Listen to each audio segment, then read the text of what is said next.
with reference to the above period of 1966-71. 3. The estimated inflow of illegal migrants into India, including but not confined to the state of Assam after 26 March 1971. 25 to after 26, 25 goes up to midnight. No, so you say it has to be 26. 26 March 1971. 3. Before. All right, 25th March. 25. It is not inclusive. All right, 25 March 1971. 3. 4.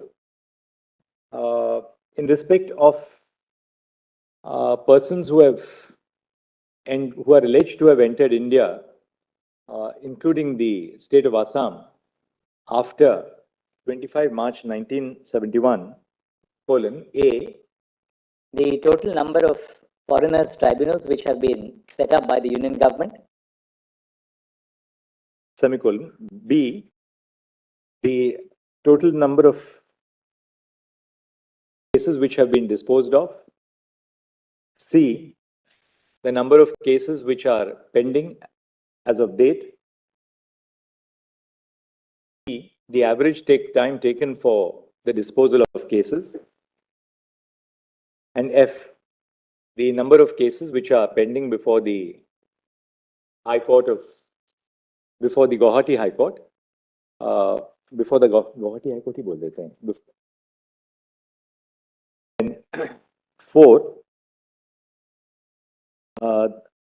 the steps which have been taken by the union government at an administrative level to ensure to deal with illegal immigration into the territory of India from the northeastern states, particularly the state of Assam.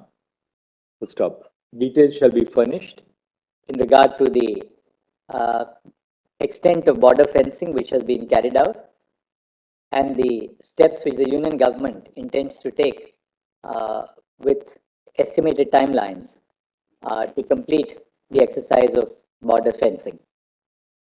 Full stop.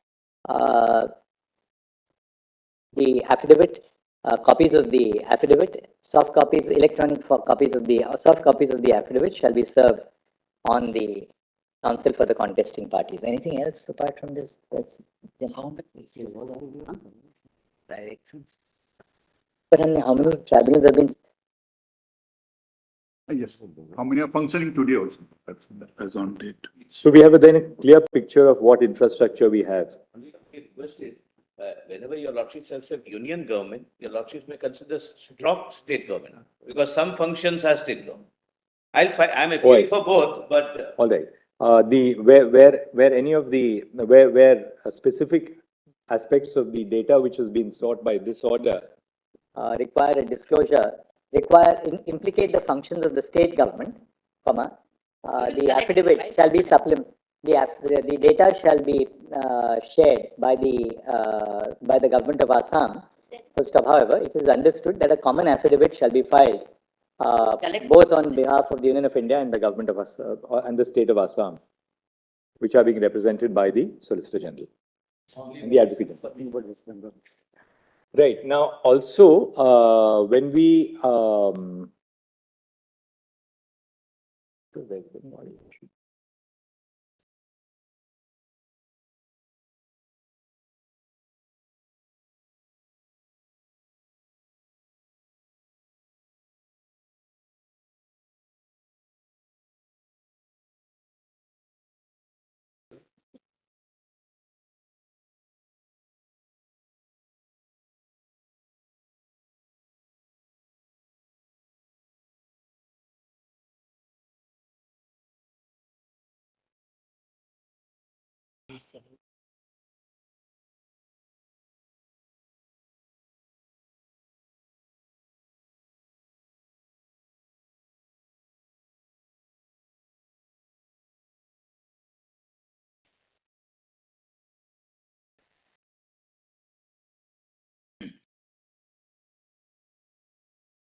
Did we put the total number of persons who have been detected to be foreigners?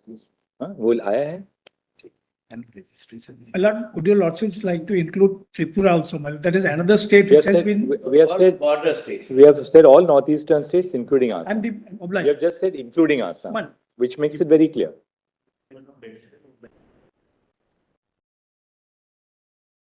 Yes, Mr. Attenjan. I don't take your lordship's. Neighboring 5 states We have of. said all northeastern states. We have said all northeastern states, including Assam. If West Bengal doesn't come in northeastern state, that's the reason. No, it includes. One thing, Six states states neighboring said enough. Otherwise, we'll have another dialogue started. That's the. This will go far beyond 6A then. That's fine. Yes, Mr. Attenjan.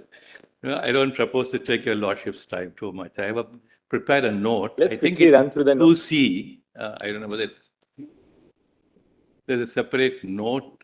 You got it? Yes. Yes, yes.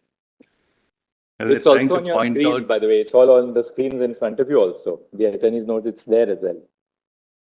Yes. I'll only invite Lord's attention to make note of a couple of paragraphs in his note. But broadly, the thrust of the submissions is this. What do we do? How do we read Article 11 of the Constitution? It's not proper to say that Article 6 will control Article 11. The plenary power of dealing with citizenship is in Article 11.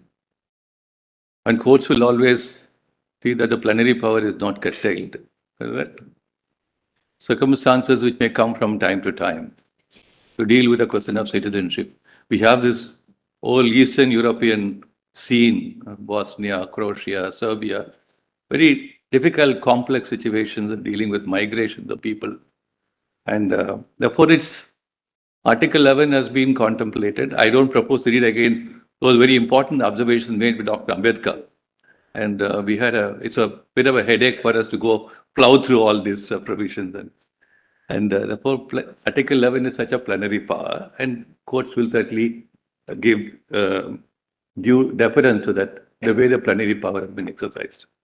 I just make a note of that in paragraphs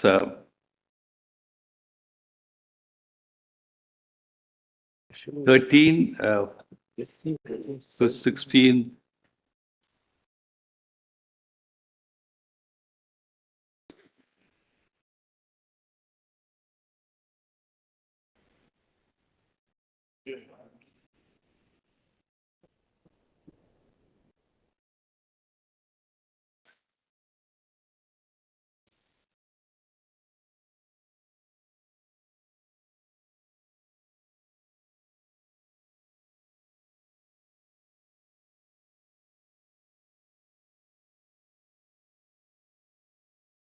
On that aspect, we have paragraph 13 and 16, and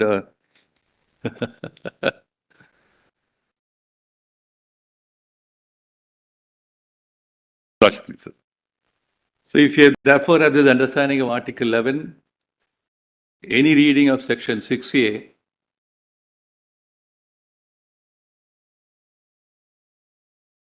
will fall within its scope. Any analysis of 6A. Also, just make a note of a few more paragraphs. Your Lordship will pass an order now, trying to look at the other questions, and that will address various concerns. So just make a note of paragraph 1, 2, and 3 in my note. Yes.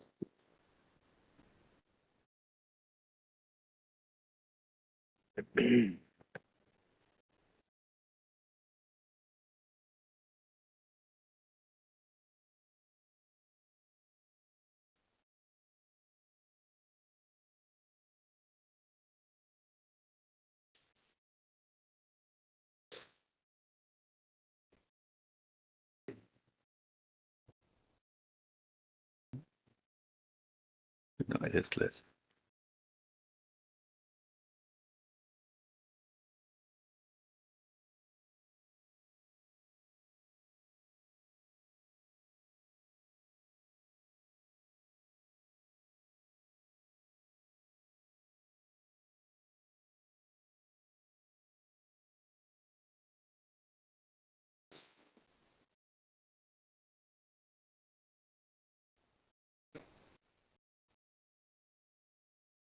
So we're concerned with the question of addressing a state-specific resolution at a given point of time. So by a state-specific resolution, the parliament as a state did not probably at that point of time address some other larger question, would not render that state-specific resolution as defective or illegal. So Assam Accord or a state-specific resolution necessitated by a certain set of events over a period of time. Yes. And therefore the question of comparison to other states at that point of time did not arise.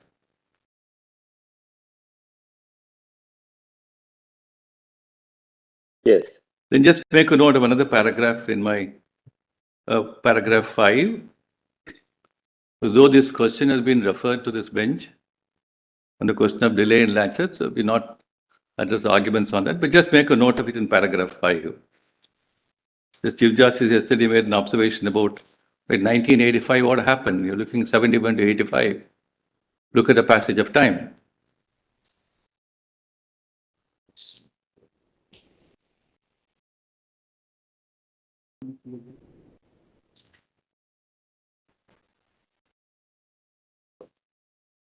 Yes.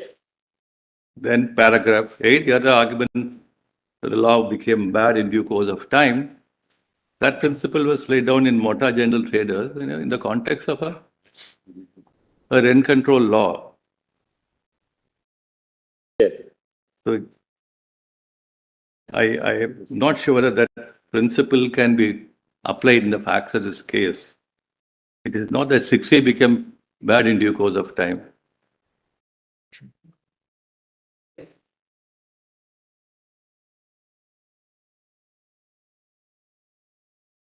And also next, in paragraph 10, the only difference between Article 5 and 6 is, just make a note of it in paragraph 10. The use of the words deemed is only to connote that those who fall under 6, 7 and much later under 11 shall also become citizens of India. Deeming is only used in this particular sense, shall also become citizens. The difference in 5 and 6 is from being citizens of India, the commencement of the Constitution, and those who come later from becoming citizens of India. That's the only difference. Therefore, nothing much turns on the use of the word deeming and how 6A tries to bring an amendment and articles and all that. So if you're right in Look at this bracket. addressing the court on the question that Article 11 is comprehensive to take care of any situation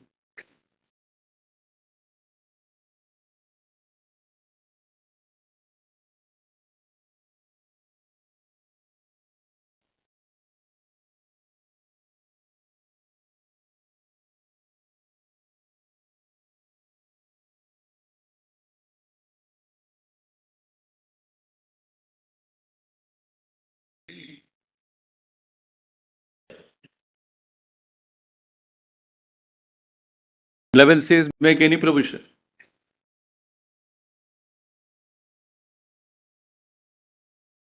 Making any provision is wise. Is incorporated in paragraph. I don't think I had trouble your lordship's reading 6A and all that's been read. And if this reading of 11 is correct, then 6A is not only amply protected, but what Parliament can otherwise do under Article 11 is properly stated.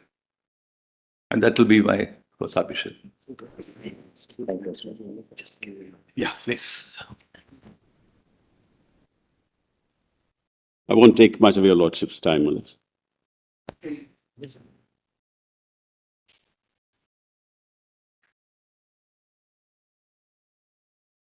But my learned friends have argued on 2-3 counts. Number one, they say that their cultural rights under 21 have been impacted by this demographic change. That's one. Number two, that Article 14 has been violated for the reason that while this protection is given to migrated people in Assam, it's not given to others. Number three, they say that Section 5 and 6 are frozen in time in the Constitution. Article 5 and 6 are frozen in time. And therefore 6A cannot in fact have been enacted.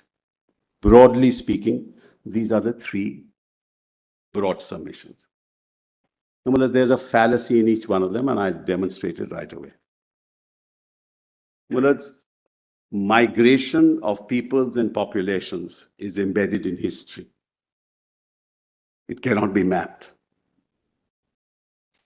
No migration can ever be mapped. If you look at the history of Assam, you'll realize that it's impossible to figure out who came when. Assam originally was a part of Myanmar. And it was way back in 1824, after the British Mullahs conquered a part of it, that a treaty was entered into by which Assam was handed over to the British. And I'm talking about 1826, 1824, 1826. You can imagine the kind of movements of peoples that must have taken place in the context of then British Empire.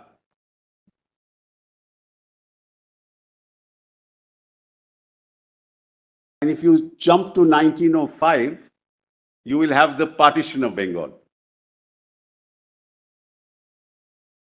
And in the partition of Bengal, East Bengal and Assam became one. Indeed, at that point in time, Bengali language was forced to be taught in schools. There was a huge opposition to that. So this interaction between the Ahom people, who are the original inhabitants of that part of Assam that was taken away from Myanmar, integrated with the non-Ahom peoples. And therefore, the interaction and the absorption of the Bengali population in Assam has a historical context.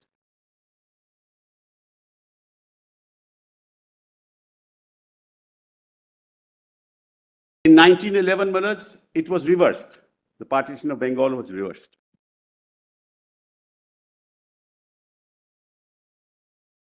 They belong to the same area. The ethnicity was different. The language was different. And all these problems were created by the British. Because when the independence of India took place, East Pakistan, which is now Bangladesh, was carved into a separate country. And the exodus happened because of the fact that the ethnic minorities, linguistic minorities, as well as the majority community in East Bengal, in East Pakistan was not willing to stay there. The problem on the West Coast was entirely different. On the western border was entirely different. Because on the western border, it was the Hindus who were coming into India, not the Muslims. The Muslims were given the choice to go there. That's why the date 19th of July. If you not come on the 16th of August, Mullahs, we are people who have been displaced from Lahore. My maternal grandparents were killed. So we came here immediately on the 16th of August. But there are many people, Mullahs, who came here afterwards. They had to be given refuge. So therefore the 19th of July date, therefore the mechanism. That would never have happened in Assam. From East Pakistan, there was no such Mullahs. All the minorities wanted to come into India because it was originally a part of India, part of the British Empire. So when this partition took place, naturally, people of Indian ethnicity, Bengali ethnicity, their language would want to come. So, Maharaj, to try and argue a constitutional point, which is the point I'm getting at, to say that this has changed the cultural ambience of Assam is constitutionally invalid. Because you cannot attribute to one event, this to one event. Nor is the court, Mullah, has the wherewithal to do so. You shouldn't even start this exercise. More important, Mullah, I have a fundamental right to move from one place of the country to another. So immigration or migration from one place to another is a fundamental right. Can some... Within the country, of course. It doesn't matter, Mullah. No, but within the country, this right really doesn't extend to people who are not Indians to enter in. Mullah, but they were India. That's the point. They were Indians. On that particular day, they were Indians. When Mullah, please, in 1971, when this happened, the war happened, Mullah, and Bangladesh was created. They were Indians before that. Who is Indians? Mullah, please, Uncle, please. No, what's the argument? What happened? Pakistan was They created. were all part of undivided India. That's right. They were correct. They were correct, but they were The government of India. correct. Mullah, when Pakistan was created naturally, people would like to come, Mullah, in 1951. People would like to come, Mullah. Bengalis would like to come. Hindus would like to come. That's the point I'm making, Mullah. A constitutional argument can't be made because it happened in 1951 that they came here. Therefore, Mullah, it changes the cultural environment of Assam. That's not a good argument constitutionally. For the simple reason, Mullah, the argument has to be applied in the context of demographic change. Demographic change can never be the basis of saying that my culture has been impacted. Can never be, as a matter of constitutional law. Because Part 3 of the Constitution in enforcement of rights, Article 21 is the preservation of rights. 29 is the preservation of rights. There's a constitutional distinction between the two. They are people of different cultures, different traditions, maybe different language. They are entitled to preserve it. Nobody has infringed that. The argument is it has been infringed demographically. An argument that has no basis in the Constitution. They have to show violation. Mr. Sibal, there may be some problem with this because an argument about demographic change as affecting culture can never be made within the territory of India. For instance, somebody in a particular state, take for instance, there's this huge migration which is now taking place in our IT centers. People can't say our culture is being changed because of this huge migration. Maharashtra, Manoj, labor coming from. Because for the purpose of citizenship law, as Attorney General has very beautifully put it in his submissions, India is one entity. Correct. So no one state or no people in one state can say that, look, by virtue of the fact that we are having an influx from other states, that our culture is being affected. Too bad. That's what the Constitution presupposes by postulating Article 19(1)(d). You rightly said that, there's free movement. But this applies within the nation. I agree. Let's kindly see 29 now. Can the people of a state not say, suppose the union were to say that we are going to resettle, say 20,000 refugees or 25,000 refugees in a particular state. There may be substance in the argument, we may not accept it, but they can certainly found a constitutional challenge. Well, I'll answer that. See 29. We cannot have a challenge at all. Well, that's 29. Just look at 29. Just have a look at 29.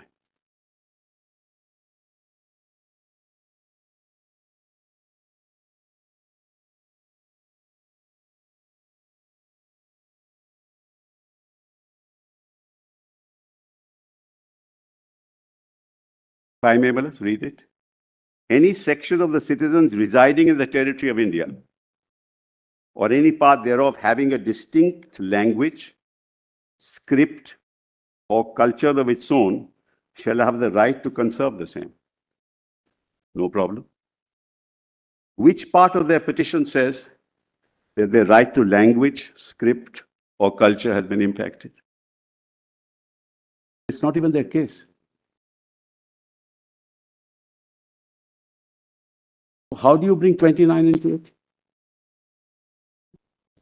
The submission that I'm making is this demographic change happened because of historic reasons.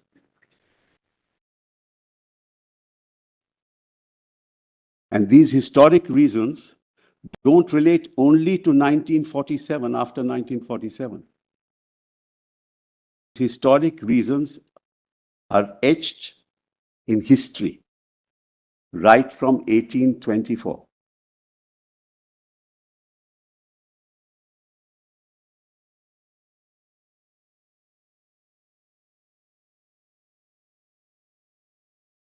And it would be difficult for the court, Bullets,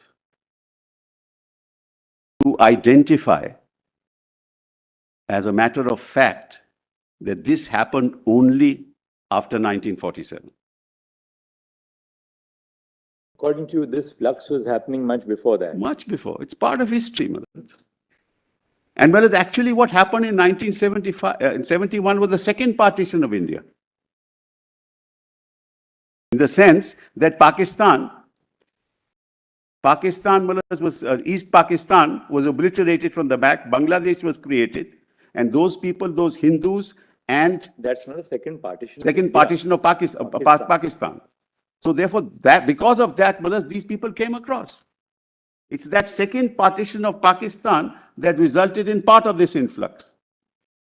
And Parliament debated it, and I don't want to trouble your lordships. When Parliament debated it, Parliament said, we don't want to.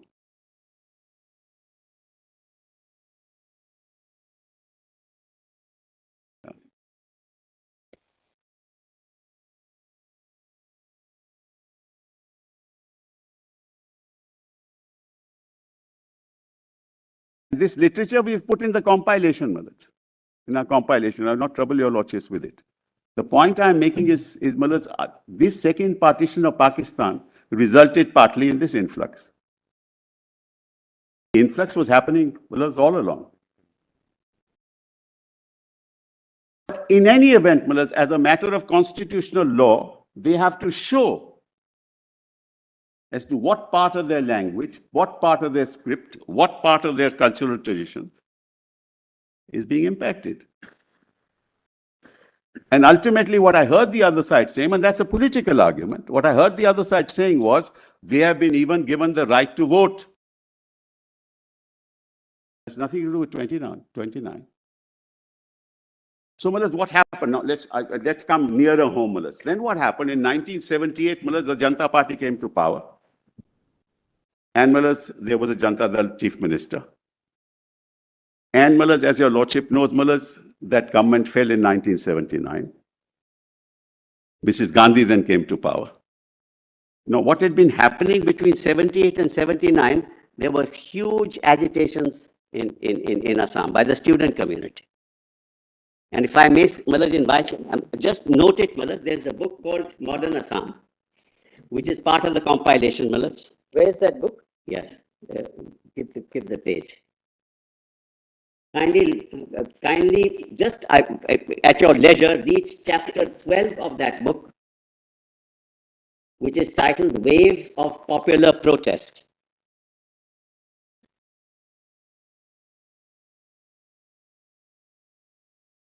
Waves of Popular Protest. Just give the page, please, the PDF. It will give you the historical context of how this whole protest started. There was price rise, there was unemployment, and then part of it was attributed to the fact that there were people who had settled there since 1951, and there were protests against that. That look, these are outsiders, so these are the others. And the agitation reached such a crescendo that it led to huge violence. I mean, the Delhi massacre in 1983 was as bad as any massacres that have happened since. In fact, the agitationers said, we would rather give our blood, but we will not give our oil. Why? Because production of oil was in Assam. And there was they stopped the production of oil. Production of oil fell. Only 3 places they produced oil: Gujarat, Bombay High, and Assam. Transportation was stopped. Killings took place. Children were killed. In 1983, Mrs. Gandhi decided to have an election.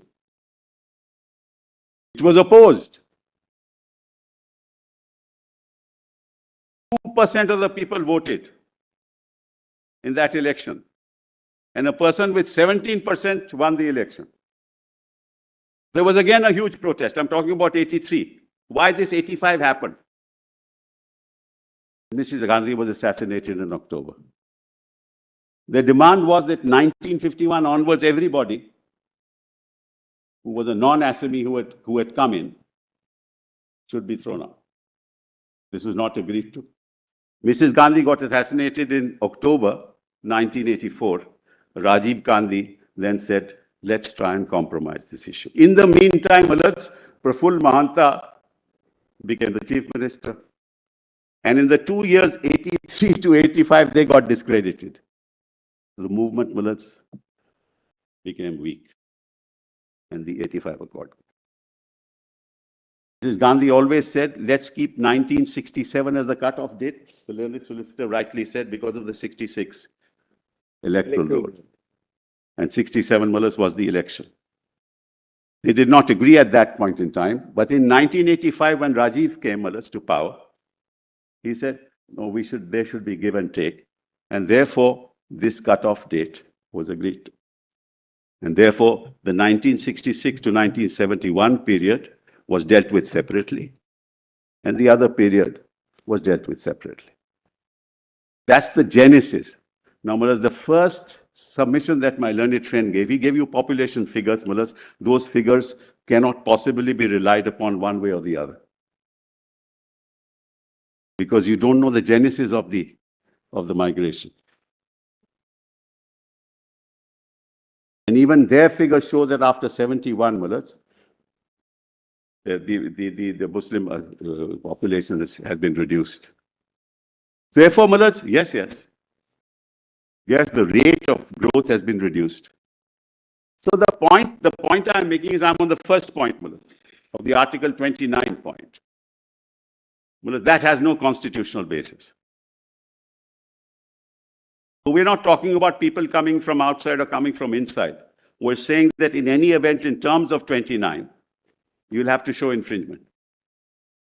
And their infringement is only change of demographics. That's why they show the population figures. Change in demographics cannot be the basis of an infringement of Article 29. Cannot ever be. Unless, it's very interesting. In fact, if you ask me, Assam perhaps is the most multicultural, multilinguistic, the most diverse state perhaps in the country. And culture. Diverse culture. Of the 10 or 11 petitioners that my learned friend pointed out, each of them represents a separate culture. Nobody says that that's been infringed. That's not their case.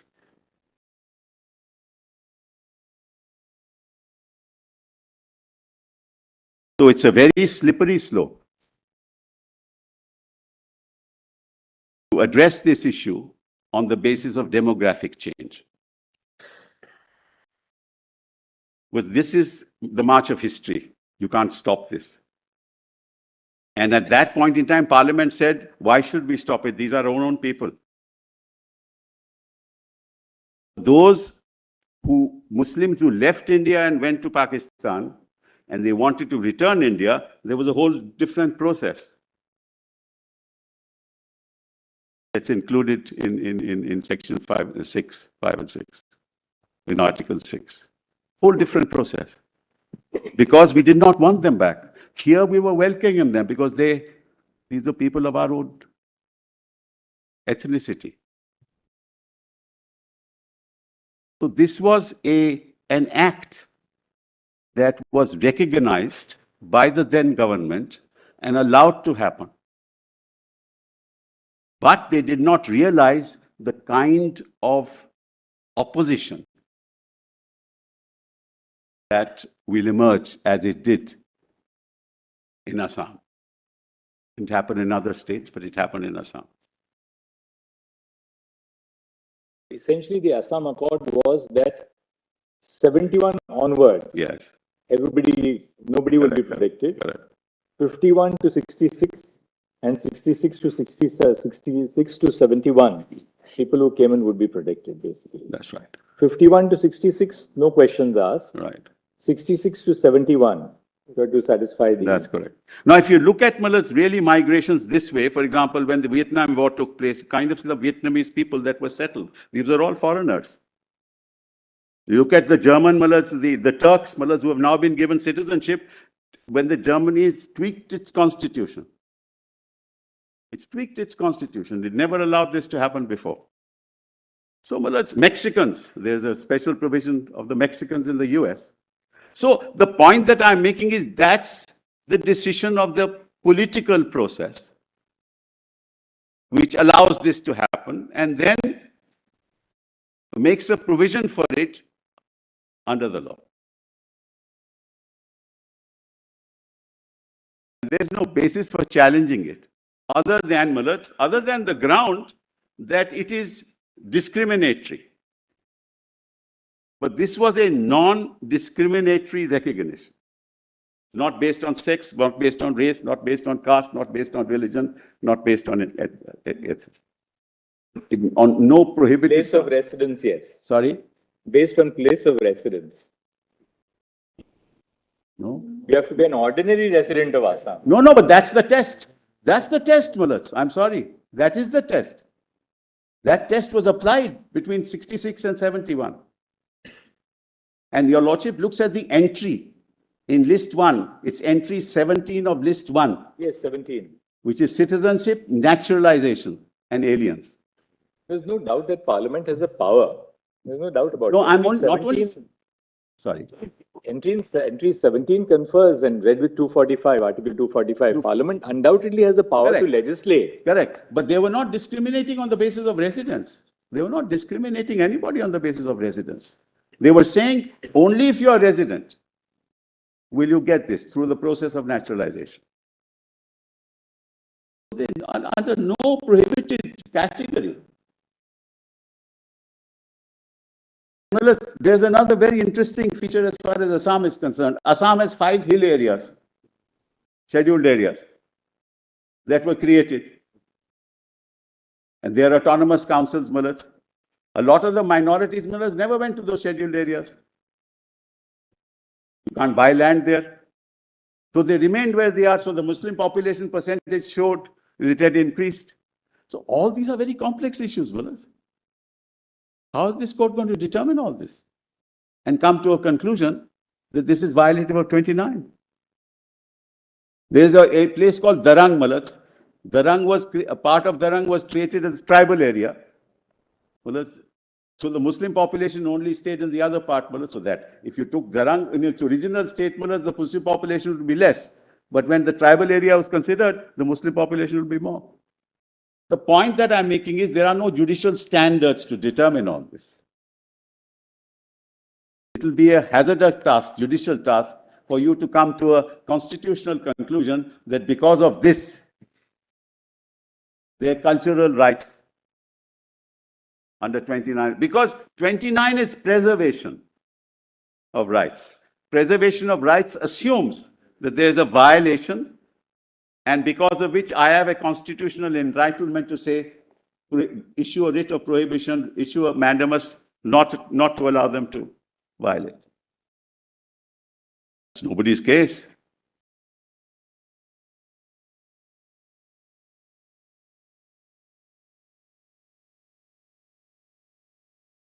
It is therefore not solely attributable to migration. So that's on the 29th. It's absolutely tenuous connection, as my learned attorney says. Absolutely tenuous connection. One has nothing to do with the other. Very, very, very. Now, let's kindly come to now the Article 14 argument. That's even more interesting. Now, I'll assume, Malat, that 6A is struck down. If 6A is struck down, what happens? Bangladesh will not take them.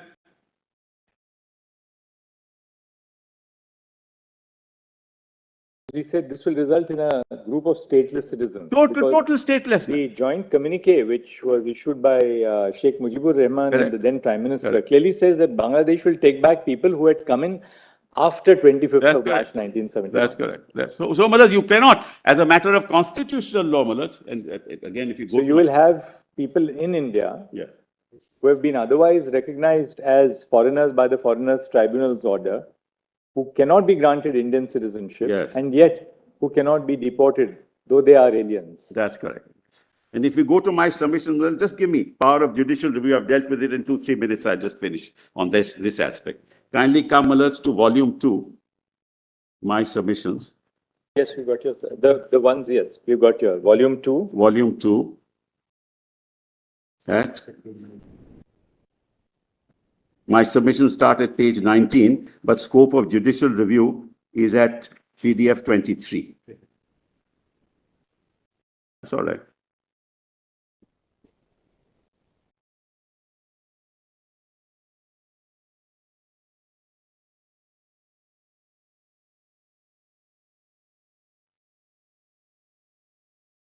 In fact, may I tell you, Lordship, another thing? While this agitation was taking place in Assam, many of the people, whether Bengalis or others, moved out of Assam because they were fearing that they might be killed or hurt.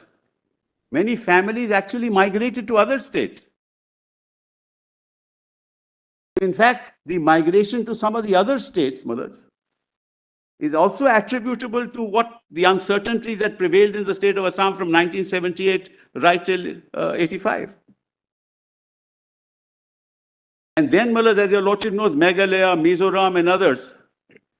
So therefore, the Muslims the minorities would not have gone to Mizoram, Meghalaya and other places, Malas. So it seemed that the population here increased in terms of percentages. So these are all very difficult aspects, Malas, to analyze and come to a judicial verdict. So now if you look at, Malas, PDF 23, if you just look at what Hannah Arendt said, right to have rights. That's the right to citizenship is the right to have rights. And I've quoted the page, I won't go to it, Malas. And then your Lordships will see laws should be interpreted, para 17. A, law should be interpreted in a manner that avoids rendering people or groups of people stateless. The international law norm against statelessness is to be found in foundational legal instruments, both see the Universal Declaration and the International Covenant of Civil and Political Rights and Article 20 of the American Convention on Human Rights. And Malas, I've given some references there, your Lordships may have a look at it. And the idea is that courts should attempt to harmonize domestic law with international law. That's Visakha, Malas has set that out. And lean towards upholding laws in cases where striking down would result in statelessness. And then citizenship laws should not discriminate on prohibited grounds. As citizenship is the right to have rights, and deprivation of citizenship renders individuals particularly marginalized or vulnerable. For reasons advanced above, courts should subject facially discriminated citizen laws to strict scrutiny. Is to protect individuals. So, Malas, this takes, and then Malas, somebody else in West Bengal or another state can say, you give me the same rights, but they cannot say, now you declare this as illegal, and therefore, where will they go? And Malas, the commitment to fence Bangladesh was made in 1985 itself. So 15 years and 23 years, 38 years have passed. The fencing has not happened. Should have happened. And this creates more problems for India, as your Lordship said, because after 1971, what will happen? Children would have been born here. And your Lordships, imagine the enormity of the problem. Those children born here would seek protection of 3. Where will they go? So that's, I don't want to enter into that. It's another area altogether. So that takes care. Equally, there is substance in this grievance that on the one hand, we don't have an open border. Yes. We do not say that anybody from Bangladesh can come and settle down wherever they want Yes, in India. At the same time, if we don't take action Correct. to curb illegal migration, then it causes all these problems in India. The feeling in India that, look, the infrastructure is limited. Absolutely. Education is limited. Absolutely. Public hospitals are limited. We Yeah. can't allow for an unlimited influx. Absolutely. No, you're right. And this is the problem. Therefore, We passed that order which we did this afternoon. It's the- What are you doing today? it's the executive that is to blame, Malaj. There's no doubt about it. And right from 85. And we create problems for ourselves. And then what happens is, Malaj, it becomes the other versus us. This is the heart of the problem. It is no longer a cultural issue. It's a political issue. Others versus us. Who gets power? Why do you give them electoral rights? This is the problem. Don't give them the right to vote. So therefore, you in the process are creating divisions in society, whereas your preamble talks about fraternity. Now, what is fraternity, Malaj? Live and let live is Article 21. Be and let be is secularism. That's what it is. And that's fraternity. And the entire argument on the other side is countering the concept of fraternity in the preamble. So, Sibyl, how do you, I mean, this is not a question in the sense to tell you that you're wrong on this point, but just a little assistance. How do we sort of conceptualize subsection 2 of section 6A and subsection 3? All right. Subsection 2 deals with people who are in the electoral roll as on 1/1/1966. Right. They're all post-1951 people, Right. but who are in the electoral roll as of 1/1/66. That's why subsection 2 refers to the electoral roll of 1/1/66 electoral roll. Right. The subsection 3 covers people who are not in the electoral roll of 1966. Correct. They came in later until 71. Correct. So what was the reason for protecting those whom they protected first in subsection 2? Was it that Parliament wanted to protect people who are now they've come on the electoral roll as on 1/1/66? So we say, all right, you have now been assimilated. We have already, whether you are legal, illegal, we sort of make a blanket conferment of citizenship. What was why these two bifurcations into subsection 2 and subsection? I will try and answer that, Malaj. There are two reasons for it. Number one, even those whose names were in the electoral roll, people objected to them. People objected to them, saying they got themselves into the electoral roll. They did not come here prior to 1966. That's why the whole NRC exercise has taken place. And at the end of the NRC exercise, do you know what the result is? Your Lordship asked that question, they should have told you the answer. The answer is, today there are 19.06 lakh people who are left out of the, and whose appeals are pending. That's all. And the majority of them are Hindus. So it's not as if nothing happened after 71. This exercise has been done and done in 8 years, Malaj. But that's why Justice Gogoi said, everybody will have to produce the legacy tree, legacy data. Who was your great-grandfather? Even those whose names were on the electoral roll. So in the NRC, every citizen, every person in Assam had to face the test. So in fact, from a statutory standpoint, what my lord is saying is right. From the actual standpoint, it's just the other way around. Because there were thousands of objections. Well, somebody didn't have a school certificate. Well, who gave a school certificate at that point in time? Then you had to show, no, my great-grandfather lived in that village. Then there had to be a linkage document. Then you had to produce somebody from a nearby village or the village in which you lived. And he came and made a statement, no, his grandfather was living there. So, Malaj, it may be as a matter of law for you to say that's not factually correct. Well, the whole NRC exercise was that all this may be wrong. And it was monitored by this court.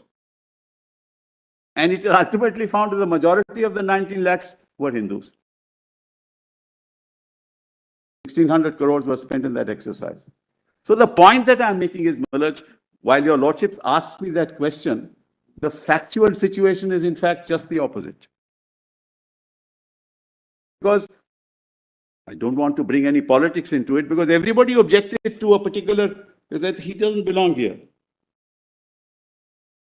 Of course, that exercise is still going on. But Malaj, therefore, it would be dangerous, and this is my respectful submission, to move into areas where it's difficult to come to a judicial determination. That's why 6A was a matter of policy. It was legislative policy pursuant to a political accord which sought to maintain a status quo subject to processes for those who came between 66 and 71.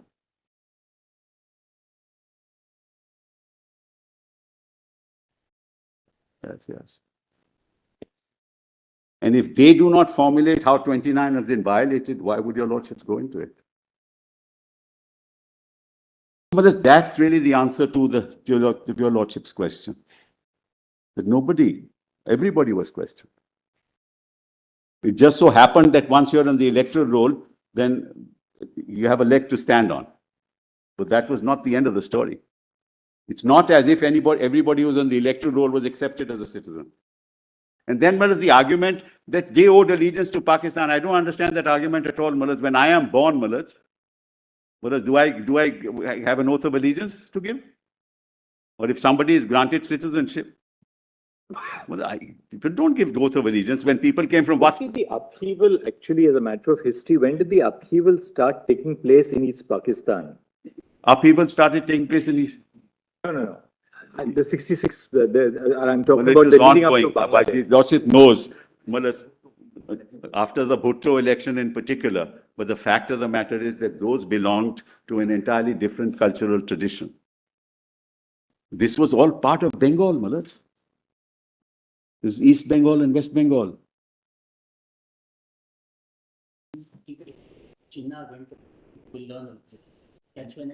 So all this is the oppressive policies of Western Pakistan, so to say, or now Pakistan, right? And what is happening there to the Hindus today was sought to be done to the Bengalis. It's as simple as that. Who would want to stay there? But the impact of it, because they came this side, the impact of it was what happened in Assam later. But it's bound to limit resources. They were claiming that their education should be free. And then what happened? The tea planters came here much before 1951. Operation Searchlight is initiated by General Yahya Khan on the 25th of March. Yes. Now, interestingly, Section 6A, 25th of March 1971, is not the commencement of the provision. It's the end of the provision. End of the provision. Yes, right? Yes. So, if at all, one would anticipate that the influx would take place around or after 25th of March 1971. It didn't. What the statute does is to go back 5 years to 66, 1166. Yes. What is the reason for that 1166? Malaj, as I told you, but 66 because of the electoral roll. After that, Malaj. The electoral roll of 1166, which was used for conducting the elections of 67, covered all those people who had entered India prior to 1166. Yes. Right? Yes. That is covered by 6A2. Yes. Just see how it is. I'll just tell you how 6A is worded. 6A2. All persons of Indian origin who came before the 1st of January 66 to Assam from the specified territory, now bracket, very important, including such of those whose names were included in the electoral rolls for the purpose of the general election to the House of the People held in 1967. Correct.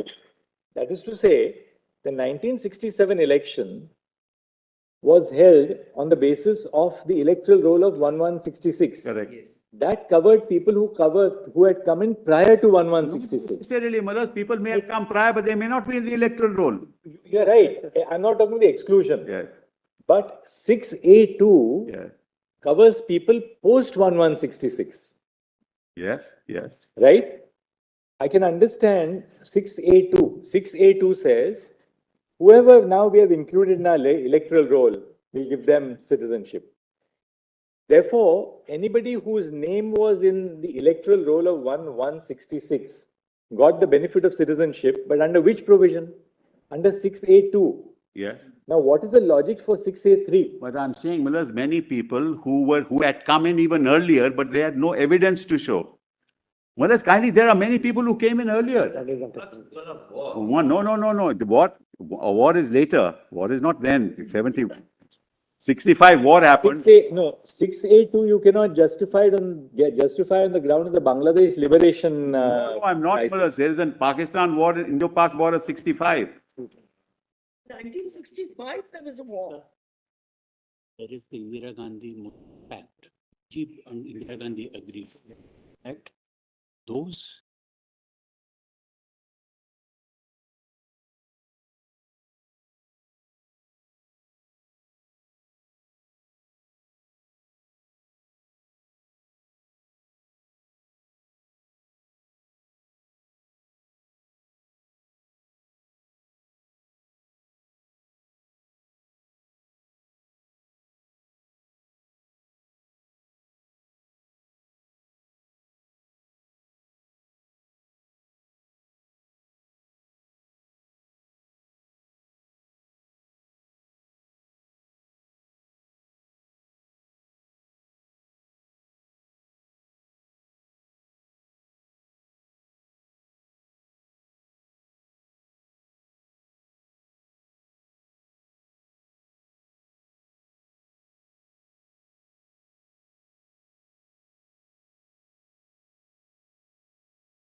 Election took place in East Pakistan. Mujibur Rahman won. There was it was unleashing of violence. He was not allowed to be sworn in. That's what happened. 70. Yes, in December 70.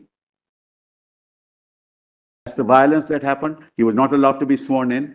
But that is 3 months before our cutoff. That's why, Malas, that's precisely why I'm saying, Malas, that 3 months has been also excluded, as your Lordship sees now, from March onwards. Therefore, Malas, it has nothing to do, this exodus didn't happen from East Pakistan or Bangladesh at that point in time. This is all prior. I mean, there's one way of dealing with it, which is that Parliament has legislative domain over what cutoff date to adopt.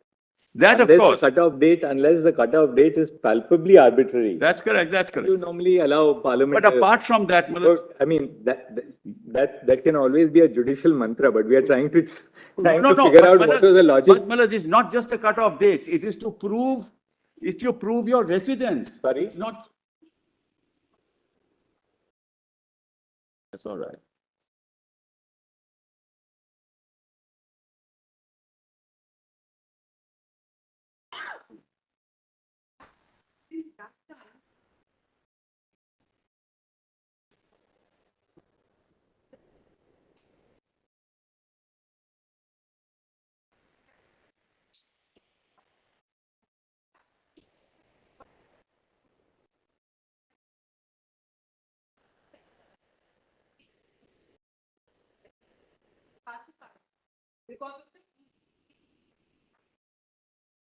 Said Malas, a person who got 17% of the 2% vote, Malas won the election. So that was rejected by the people. So it was, but Malas, the 66 onwards, you had to show evidence that you were resident for 10 years. All right, Mr. Zibal. So thank you. therefore, that's over. Anything else? No, I don't think so. Just want to. No, one second. I don't want to waste the court's time. Anything else?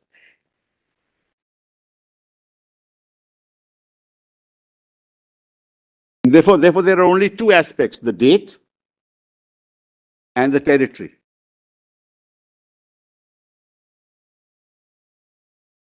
No, I don't think so.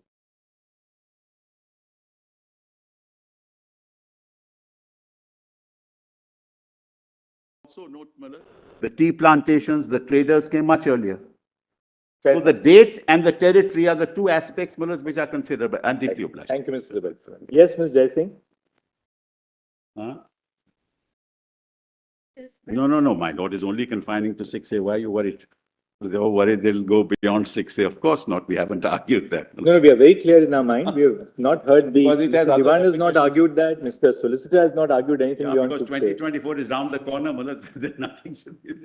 I don't think that this. No, I'm saying. 2024 has no relationship with the constitutional thing. No, I'm saying nothing should be said. But Mr. Sibal, equally, we must make it clear, you probably all have, you've got the drift of it, irrespective of what happens to 6A, and our minds are open until the last word is said by Mr. Diwan and the others. Irrespective of that, we intend, because it's a constitutional court, on what is being done to take care of the problem of illegal migration. That's something which I think we have to address in this judgment. And we do propose to address it, because irrespective of what happens to their plea on 6A, I mean, the cause of the petition, there is a great deal of there's a great deal of substance in what their grievance. I mean, look, what are you doing to our state? But therefore, I will not very categorically and candidly say that I am not trivializing the problem. I am answering only the constitutional question. This is a serious question, and as a custodian of fundamental rights of all citizens, the Lordship We have to address that in one case. We must, all of us. No doubt about it. Yes, Ms. Yes, Ms. Jaising. May please, my lords. My lord, I would like to take off from where Mr. Sibal left off. I think the question of plenary powers has been adequately addressed. I will not address that, except to say. Mr. Sibal and Ms. Jaising to just indicate who they are appearing for. Yes, that we I have a- want Yes, to Mr. we have a precisely understanding. that. I didn't ask you your repetition. Yes, my lord, I'll give you my repetition. My notes, Madam, who I am appearing for. My lord, let me give you my repetition numbers. It's the very first one on board, 274 of 2009, which was originally titled Assam Public Works, now called INRI Section 6A. I'm appearing as an impleaded respondent in the first writ petition. We do what we have done in the 370. It's now called INRI 6A. Prabhu, what fell from Ms. Jaising a moment ago, as we have done in the case of the marriage equality, Article Yes. 370, can we call the judgment in Re 6A of the My lord, Citizenship I would Act? agree with that. That's already there. That's already there. Yes, it's already showing on the board as INRI 6A. It's showing on the board as INRI 6A. So what is the But my lord, since the question has been asked who I'm appearing for, I'm appearing for an impleaded respondent in writ petition number 274 of 2009, which is the first item 501 on board today. You are applying for the impleaded respondent. Impleaded respondent in All Assam Minority Students Union is the name of the respondent. I am also appearing, my lord, for an impleaded respondent in writ petition number 562 of 2012. This is the petition in which the order of reference has been made to this court. That It's the petition number, reference. petition number. 562 of 2012. There again, you are appearing for one For of the an respondents. impleaded respondent, impleaded by an order dated 23/8/2013. And the latter, my lord, is the one in which the reference has been made. Now, my lord, as I said, let me begin with where Mr. Sibal has left off. My lord, it has been said by academics the world over that the 21st century is the century of refugees and migrants. And if you shifted one century back, then the 19th century also was a century of refugees and migrants insofar as India is concerned. My first submission is that the Constitution of India bears the birthmarks of partition. You cannot understand either the Constitution of India or the Citizenship Act without understanding what happened for almost a century before the partition occurred. And what led up to this partition. And the birthmarks are there in the Constitution. Article 5 confines itself to the commencement, as has already been said. 6 and 7 deal with migration to and from Pakistan. And the Citizenship Act deals with acquisition of citizenship after the Constitution comes into force. My submission is going to be Section 6A is a sui generis provision. And that's why it's called special provision. So it cannot be slotted either into the Constitution or into Section 4 and 5. Possibly it can be slotted into Section 7 of Article 7, a proviso. Because my submission is the proviso to Article 7 leaves the door open for further migration and does not freeze the cutoff date at 19th March 1947. 1948. There's no freeze to migration, or there's no freeze to granting citizenship to people who enter India after 17th March 1948. And that is obvious from a reading of the proviso to Article 7. I'll make good that submission. Then, my lord, I'll address a few issues on Article 29, because 14 has been adequately addressed, 11 has been adequately addressed. I will not cover the same ground. My lord, in my opinion, 29 has not been adequately addressed, and I'll attempt to do so. In fact, the Attorney General did not address 29 at all. I'm sorry, the Solicitor General made no submissions on Article 29. And my lord, from what I understood by the opening arguments of Mr. Diwan, his major focus was on 29. And that major focus was confined to demographic changes. Nothing more, nothing less. It was not his case that the script, the language, or the culture of Assam has been impacted. If it was, I have not understood in what manner. And may I explain, my lord, I would like to invite your attention to certain provisions of the Constitution of India. Assamese continues to be in the schedule of official languages of India. Point number 1. 1 second. Under the Constitution, adequately, completely protected. No question, my lord, of destruction of the language. Number 2, Assamese continues to be the official language of the state of Assam. Remember, my lord, at one time, Mr. Sibal informed you that Bengali was forcibly made the language of Assam. That was reversed. And Assamese continues to be the official language of the state of Assam. Therefore, my lord, there's complete protection of language script. Assamese is not the official language of the state. Bengali is also the official Yes. language of the state. Yes. And Moro is also an official language. Yes, my lord, I'm grateful for that information. Assamese is the only. My lord, I'm very grateful for that information because we are talking about a state which is bilingual. And therefore, my lord, what is the point of producing data to show the number of Assamese speaking people as against the number of Bengali speaking people in the state of Assam? It makes no sense. It's a bilingual state, a multilingual state. And as Mr. Sibal submitted, my lord, it is one of the most diverse states in the country because of the mass migrations that have taken place over the centuries, my lord, long before the Ahoms came to India, long before that. There has been migration into Assam. And this has led to the creation of a syncretic culture. No submissions were advanced on how the culture of Assam has been impacted. Now, my lord, a few more provisions of the Constitution of India need to be pointed out to see the special protection given to the state of Assam. First of all, under 317B. Article 342, the president of the parliament passes laws naming scheduled castes and scheduled tribes in different states. And my lord, I will share it with you because it's in the public domain. There is a law of parliament in 1976 which gives you the names of the tribes who have been put in the presidential schedule. The intention being to protect their culture. These are constitutional provisions for protection of culture which are in place. Then, my lord, your lordship will turn to Article 244 of the Constitution of India.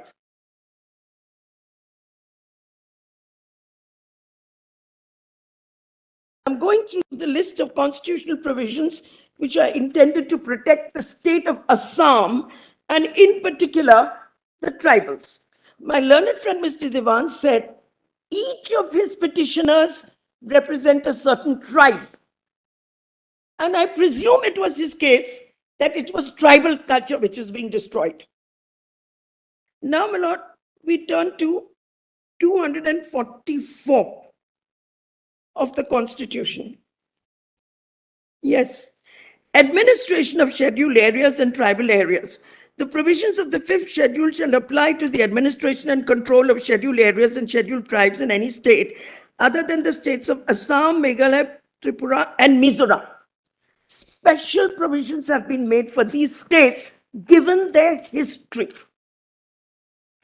Now, my lord, the provisions of the 6th schedule shall apply to the administration of the tribal areas of the states of Assam, Meghalaya, Tripura, and Mizoram. Then come to Article 244A.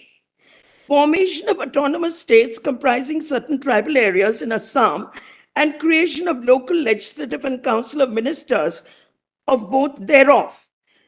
There again, my lord, there's a special dispensation for self-governance of tribal areas. One of the submissions made was self-governance is covered by Article 21. No attempt was made to justify that submission, but I'm giving you the answer. If self-governance is a right, yes, it is protected insofar as Assam is concerned in relation to tribals under Article 244A. Tribal areas have been put in a separate schedule which gives them autonomy of administration. Now, my lord, these are the provisions which conserve customs. And if custom and culture are synonymous with each other, then their culture is protected. Please don't understand me to say custom and culture are synonymous. They are not. But nevertheless, assuming for a moment that culture and custom are synonymous, my lord, they are adequately protected by the Constitution of India, and no case has been made out for violation of rights under 29, which was the major argument addressed by the opening argument. Now, my lord, this being said, please turn to Article 247. I'm sorry, it's not 247, it's 270. Yes, you have. Yes, he has. At page But read those 49, or articles. page 49 of the. Yes, Lord, there is a list. There is There para is a list, 133. but I would like you to see the provisions of those articles. 275. 275. Well, Lord, your lordship talked about development. Here is the answer to It's development. already there, it's grants from the union to certain states. Mandatory grants for Assam, my lord, not for the rest of the country. Yes. Please have a look. It is for what? For development.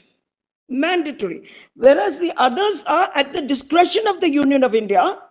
When it comes to Assam, the word is shall, provided that there shall be paid out of the Consolidated Fund of India a grant in aid of revenue for the state of Assam, sums capital and recurring equivalent to ABCDE. Therefore, my lord, the brief submission that I'm making is that the Constitution adequately protects the right to culture of the residents of Assam. Now, my lord, I want to move to another issue. My learned friend used the expression throughout his arguments, indigenous people. Please note that the Constitution of India does not use the word indigenous anywhere. It uses tribes.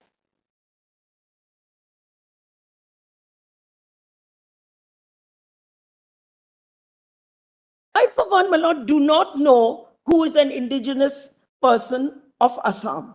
I don't know, because there is no legal definition of indigenous person in the Constitution of India. There is a definition of scheduled caste, scheduled tribes, and my lord, the rest of us who are citizens of India. So, my lord, kindly be a bit cautious about the use of the word indigenous. Instead, we can use the word tribes. The question then will be, is the culture of tribes endangered in any manner? And if so, by whom?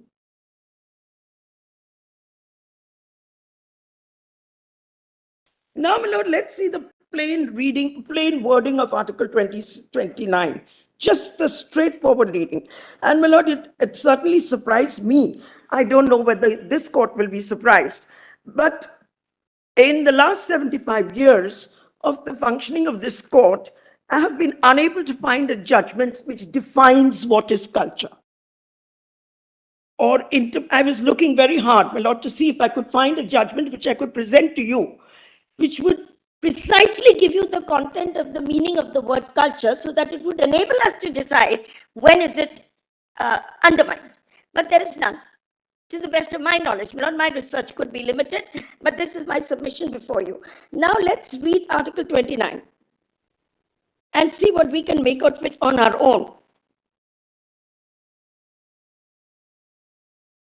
Without reference to any guidance from precedents. Protection of the interests of minorities. My lord, interestingly, the title of 29 differs from its content. Although it refers to interests of minorities in its title, in its content, it refers to all citizens, any section of persons. So the right to culture can be conserved by minority and majority citizens.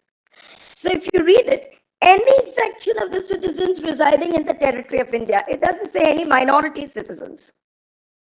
Any section of the citizens residing in the territory of India or any part thereof, having distinct language, script, culture of its own, shall have the right to conserve the same. The next one, my lord, we are not concerned. It's about preserving educational institutions. It's nobody's case that any educational institution has been destroyed. So now, my lord, I would ask myself the question, how does one understand the word culture in Article 29? As I said, finding no guidance from the court, I tried to present something in my written submissions, culling out information from several authors around the world. And what we found, my lord, is that it is an expression which is notoriously vague. So if your lordship turns to volume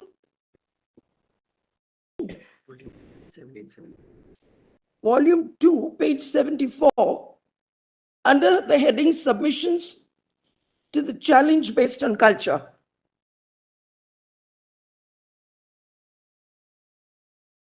It is submitted that Indian culture, including Assamese culture, is syncretic in nature. For want of a better word, I use the word syncretic. Freedom of movement and residence and settlement throughout the territory of India effectuate and comprise part of India's syncretic culture and unity. Well, Lord, why do we have this freedom of movement across the country? In order to preserve our syncretic culture. We are allowed to go anywhere, do anything, and all our fundamental rights. Tomorrow I can migrate, but I don't know. Indian law does not recognize citizenship of a state. Let's be clear about that. We are citizens of India. And my lord, in answer to the question, why is ordinary residence so important in our citizenship laws? Wait, I'll be reading this further. I want to point to one thing. If you see Article 5 of the Constitution of India, it uses the word domicile. At the commencement of the Constitution, every person who has his domicile in the territory of India. This is the significance of ordinary residence, permanent intention to permanently settle. My lord, even domicile is not a very well-defined concept. But taken from private international law, we know that domicile means the place where you reside with the intention of making it your home. That's the definition of domicile. And my lord, domicile, in fact, in this country has caused a lot of problems given the federal nature of the country. When it comes to things like admission to medical colleges, my lord, and states make reservations for people who are domiciled in their states, all those disputes have landed up in court. Whether any such preference can be given to domicile, and it remains, I think, an unresolved issue. But the reason I'm pointing to domicile is there are two running threads in the Constitution Part 2 and the Citizenship Act. One is the concept of permanent residence and intention to settle. And the other is persons of Indian origin. And here I would say Indian origin necessarily has to refer to undivided India, because Article 6 and 7 give them citizenship. So there's a running thread in the Constitution to give citizenship to persons of Indian origin. In fact, my lord, the demand, as your lordship knows now, is that NRIs and overseas citizens should be given citizenship, and the late Mr. L.N. Singhvi had agreed to this, after which we got the concept of long-term visas and overseas citizens, where the government now issues those cards. And currently, my lord, there are petitions pending before you, which talk about why we should not be allowed to have dual citizenship of different countries. Now, of course, I don't want to get into that issue. But what I want to emphasize, my lord, is that these are the two running threads. So three running threads. One, the birthmark of partition. Two, the concept of giving citizenship to those who make their domicile in India. And three, persons of Indian origin. Now, my lord, Article 6A satisfies all these three conditionalities. In principle, procedure, etc., is a different issue.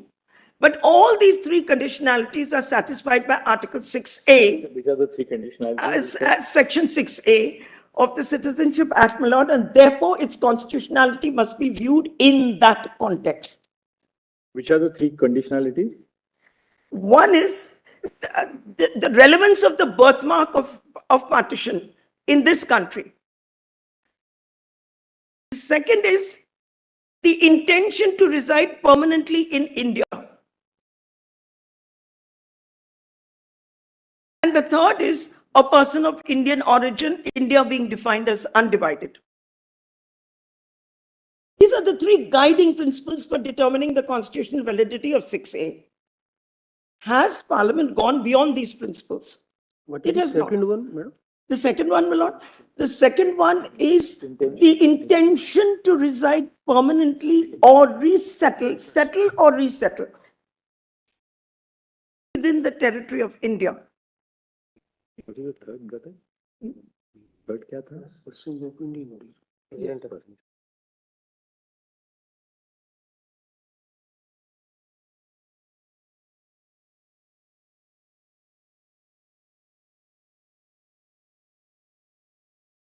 So, my lord, when it comes to culture, I'll just conclude by saying, I'll just take you back to my written submissions to show you how notoriously vague the concept is.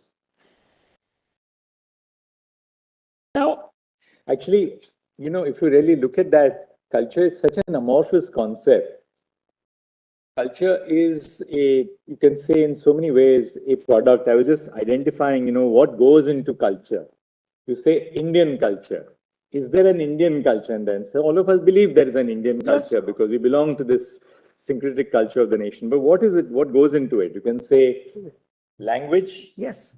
Not that your language is culture, but our relationship to our language is an equally a part of culture. You have your identity. You have your aphorisms, you have your colloquialisms. They go into sort of making up your culture. Yes.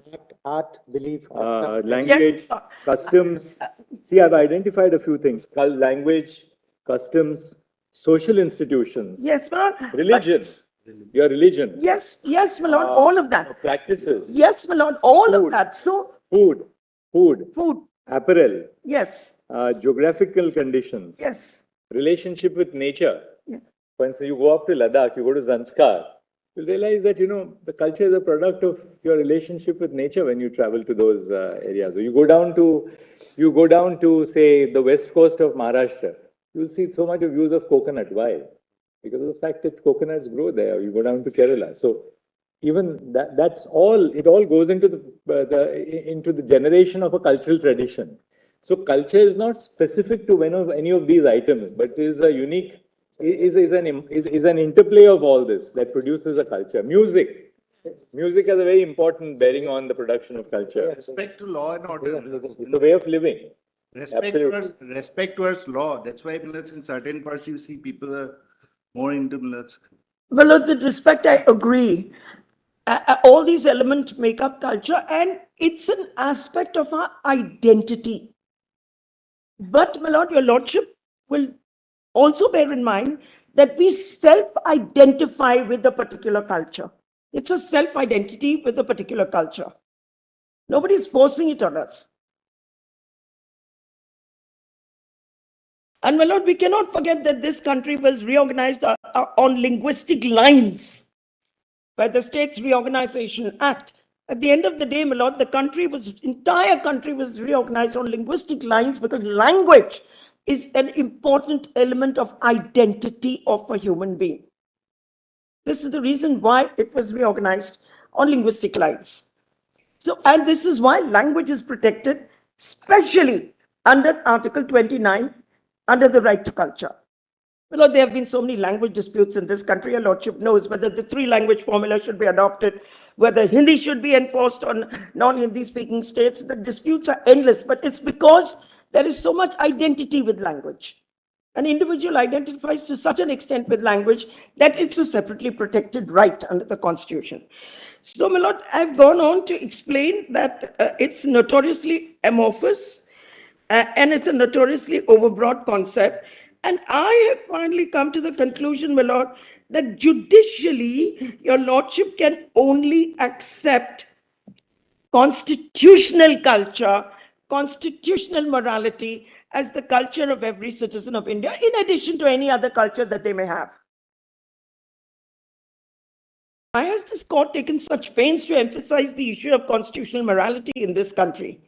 Because we are a secular country, my lord, and because every section of the citizens have their rights separately guaranteed. And, my lord, insofar as religion is concerned, my lord raised religion as part of culture. It is separately protected under Article 25.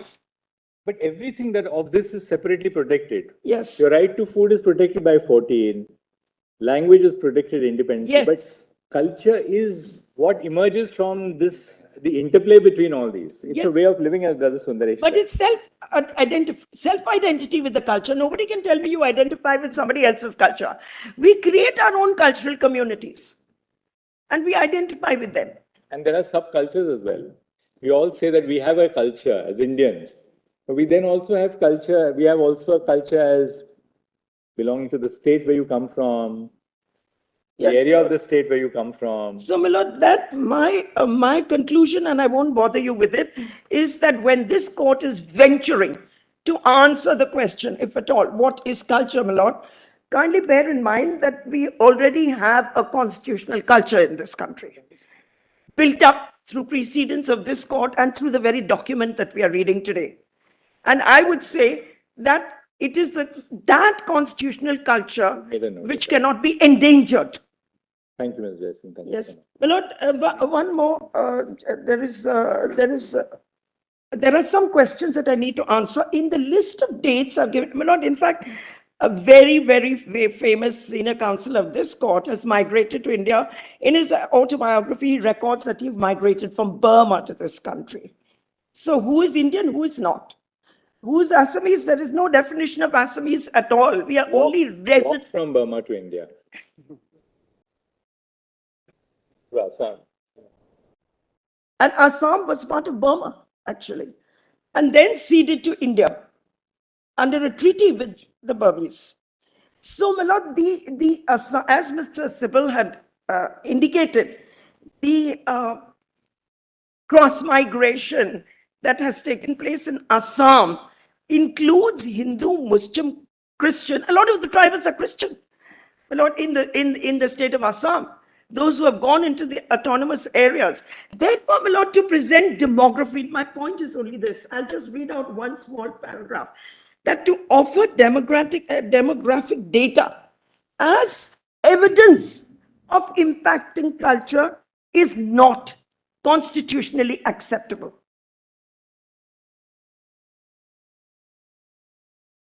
And I'll read it out I'll just give you the 3 reasons why. Because, my lord, the statistics don't tell you what were the causes of this demographic change. Now, my lord, what could be the causes of demographic change? I'll spell them out to the best of my knowledge. It could be, my lord, at the basic level, the argument expresses on the moves on the assumption that demographic profile has changed primarily on account of cross-border illegal migration. That's the argument. While an increase or decrease in demography may be on account of various factors like fertility rates, interstate migration, illegal migration, etc., the petitioners have not been able to demonstrate through any reliable data as to the cause of the alleged demographic change and the quantum of demographic change due to immigration. The only data that has been provided is the increased proportion of Muslims as compared to the average rate of growth of population in the state of Assam. But the data shows that the growth rate of Muslims is lesser than that of scheduled castes and scheduled tribes in those states. Also, growth rate of Muslims in Assam is lesser than in MP, Maharashtra, Haryana. That's merely because of average growth rate of the state does not. Yeah, last point. Yeah.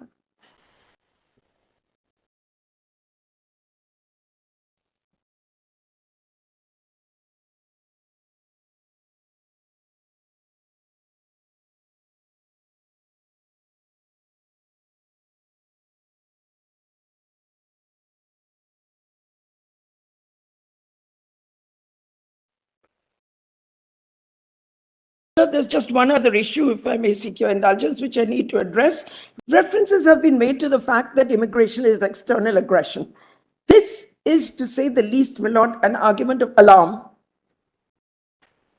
In migration, my lord, could be on account of distress. Sarbanan Sonowal said. I am arguing, my lord, that that judgment requires to be overruled. Do it or don't do it, that's your option.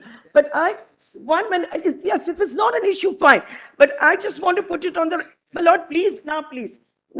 It's in the very order of reference. No, my lord, Sonowal says that. Now, what are my reasons for not saying it, my lord? Article 352 of the Constitution of India, which talks about declaration of an emergency, uses the expression war, external aggression, or armed rebellion. Therefore, my lord, the word external aggression must be read eugistum generis with war. But suppose a cyber attack is launched on one of our states. Government of India can say we are duty bound under Article 355 Of course, to protect. Lord, I don't deny that. So external aggression today is a very broad, it could be a cyber attack, for instance. But internal, I'm not, 1 minute, I'm not talking